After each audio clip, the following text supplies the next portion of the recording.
A história de Shirley, relação entre câncer, microbiota e sistema imune. Essa é a Shirley, uma mulher de 46 anos. Ela adora curtir a vida. Ela é um pouco barraqueira, blogueirinha, canceriana, fashionista, ama compras, um pouco geniosa, vaidosa, muito conectada, baladeira e também muito simpática.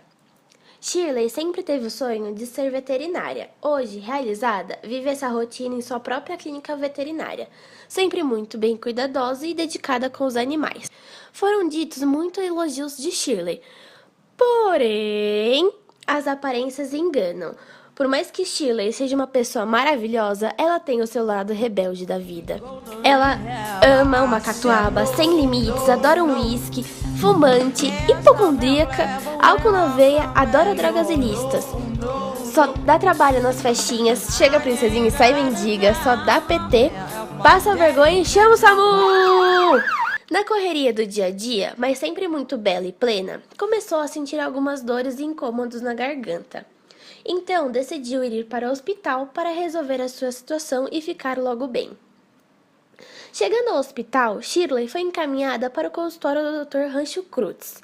O doutor apenas olhou a garganta de Shirley e estava convicto do diagnóstico. Ele já era bem velhinho e um tanto atrapalhado, e então passou amoxicilina para ela tomar durante 18 dias, e mais uma pastilha para quando ela sentisse aquele incômodo na garganta. Shirley então pegou a receita, passou na farmácia e deu seu início ao tratamento proposto. Loucuras à parte, ela é aquela mulher que não deixa de ir passear nos shoppings com os boys e encher de sacolas.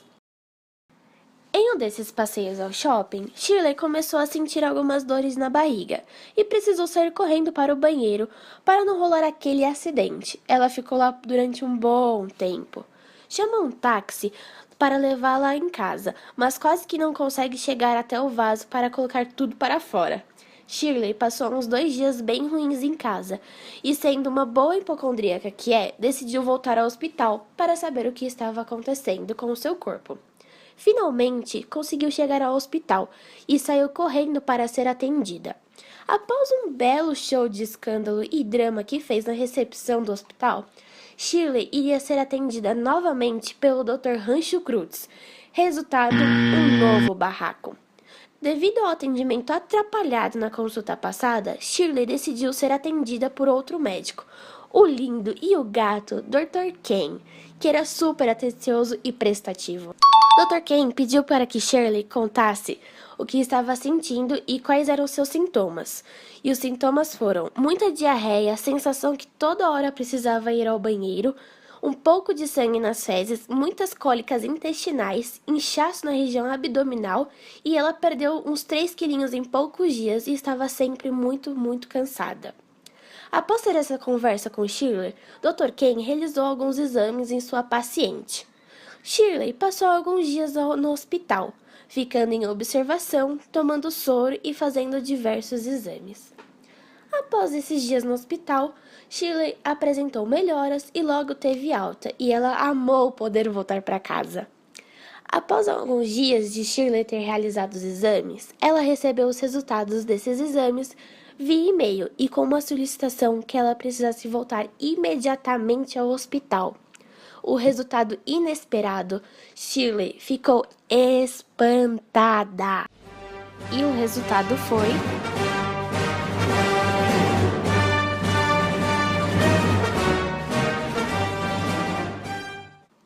Shirley ficou arrasada. Bom, o que é câncer? Câncer é o crescimento desordenado de células que podem invadir tecidos e órgãos e também espalhar-se para outras regiões do corpo, o que é tão conhecida como metástase.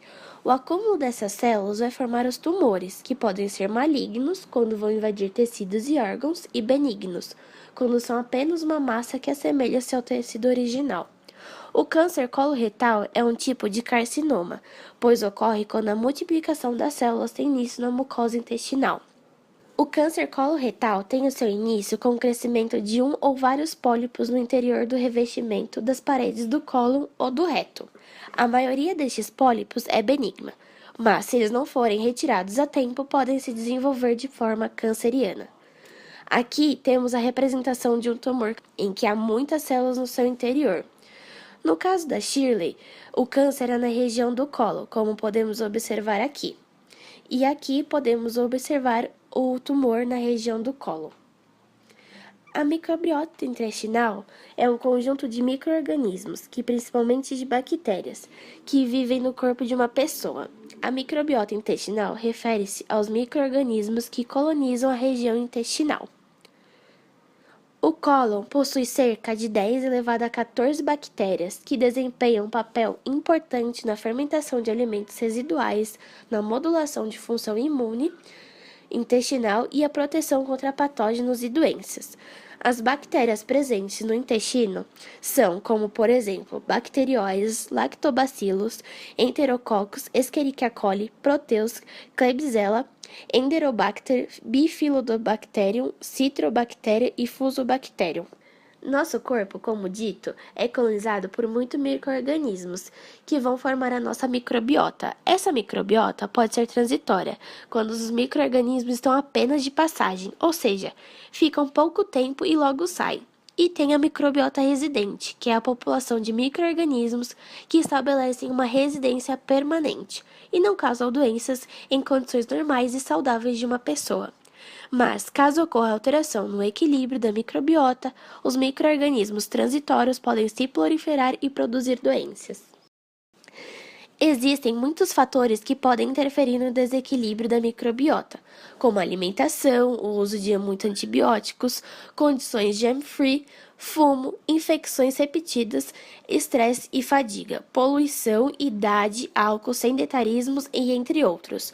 No caso da Shirley, provavelmente o desequilíbrio ocorreu por conta de um alto consumo de álcool, cigarro e além do uso desregulado e exagerado de antibióticos.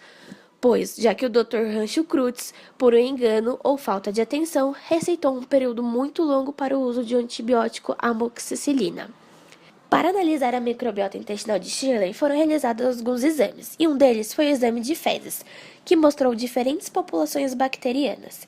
E a população bacteriana Bacteroides prevotella foi um grupo que estava em quantidades muito altas, bem acima do normal, confirmando uma disbiose da microbiota intestinal de Shirley. Outro exame realizado foi de imunohistoquímica, que detectou a presença de células específicas produtoras de IL-17 na mucosa intestinal. A imunohistoquímica é o exame que detecta a expressão das proteínas que estão presentes nas células do tecido tumoral, utilizando o princípio antígeno-anticorpo, que consiste em adicionar um anticorpo para se ligar àquele determinado antígeno presente no tecido. A presença de alta quantidade de bacterióides fragiles demonstrou induzir o recrutamento de linfócitos TH17 na mucosa do intestino, resultando em um aumento descontrolado das secreções de IL-17, ou seja, gerando uma inflamação exacerbada. Essa inflamação foi capaz de alterar a homeostase das populações de linfócitos T no intestino, desencadeando uma perturbação na atuação dessas células, que é um fator que muito provavelmente ajudou no desenvolvimento desse câncer. Aqui temos uma foto do resultado da imunohistoquímica de Shirley, que demonstra a presença de muita IL-17 no tecido tumoral canceroso. As células imunorreativas IL-17 foram significativamente mais expressas na mucosa do intestino com câncer, demonstrando que realmente o descontrole das células está relacionado com o aparecimento do tecido tumoral. Isso pode ser explicado pelo seguinte esquema: o TH17 vai secretar muito IL-17, que faz com que ocorra uma ativação de neutrófilos. Esses neutrófilos vão aumentar a secreção de grânulos e de enzimas e vão para a região inflamatória, consequentemente desencadeando uma inflamação. Porém, essa secreção é muito alta, o que acaba aumentando muito o processo inflamatório. Para que Shirley possa ter uma chance de recuperação, o Dr. Ken decidiu que ela fosse submetida a um tratamento ainda experimental, que basicamente consiste em injetar uma bactéria modificada no corpo de Shirley. A bactéria modificada utiliza duas espécies diferentes de bactérias. Uma delas é a Salmonella typhimurium, que é essa coisinha fofa e estilosa. A Salmonella é a bactéria que efetivamente entrará no organismo de Shirley. Outra bactéria utilizada é a Vibrio vunificus, que dela só é aproveitada uma proteína presente em seu flagelo, a flagelina B.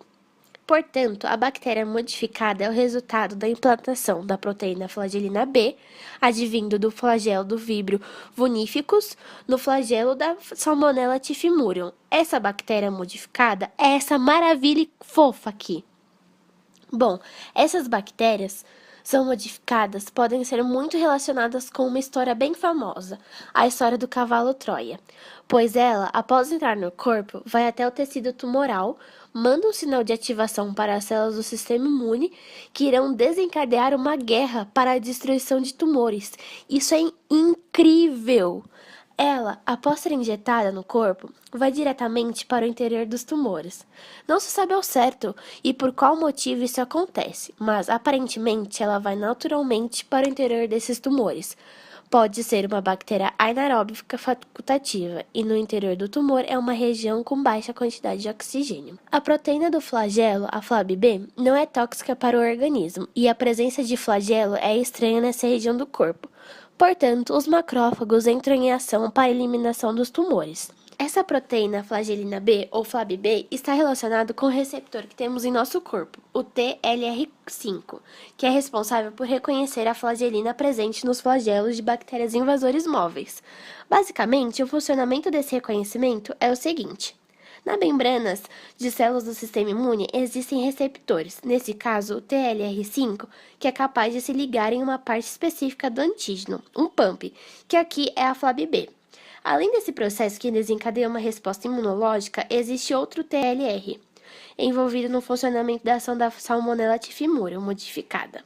O TLR4, que vai detectar lipopolissacarídeos, LPS, das bactérias gram-negativas, já que a Salmonella typhimurium é uma gram-negativa. Então, a Salmonella typhimurium chega no interior do tumor e lá começa a sua proliferação. O TLR4 e TLR5 vão sinalizar o sistema imune e desencadear a vinda de macrófagos para o local do tumor. A chegada de macrófagos é um fato que contribui para a eliminação do tumor, pois essas células são capazes de secretar citocinas que contribuem para fatores anticancerígenos, que são TNF-alfa, fator de necrose tumoral e também a IL-1. Aqui temos exatamente como ocorre o funcionamento desse magnífico cavalo de Troia, ou melhor, a querida modificada Salmonella typhimurium. Portanto, resumindo, a entrada da Salmonella typhimurium no interior do tumor chama os macrófagos para fagocitarem e liberarem citocinas para destruir esse tumor. Para analisar a eficiência do tratamento, foi realizada uma imunofluorescência direta do tecido tumoral e também de um tecido sem tumor para uma comparação. A imunofluorescência direta consiste em adicionar anticorpos que vão se ligar às células tumorais, que são os antígenos, presentes nas amostras examinadas, no caso, o tecido tumoral em si. Esses anticorpos são conjugados em um fluorocromo, que é exatamente o que vai fazer com que ocorra a fluorescência do material, ou seja, vai fazer com que a amostra brilhe. Após a adição desses anticorpos, ocorrerá uma lavagem para a retirada dos conjugados que não foram fixados às amostras, e então poderão ser observadas as amostras imunofluorescentes. Aqui vemos então a representação do funcionamento da imunofluorescência. O anticorpo se liga à célula tumoral, que após o processo irá fazer com que as células brilhem.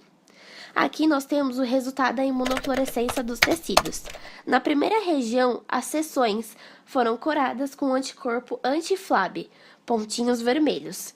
Percebe-se que a amostra, a segunda região, DAP, foram coradas os núcleos das células tumorais, que são os pontinhos azuis. Como ocorre fagocitose do tumor e as bactérias estão no interior dele, pode-se afirmar que as bactérias são fagocitadas junto com as partes dos tumores.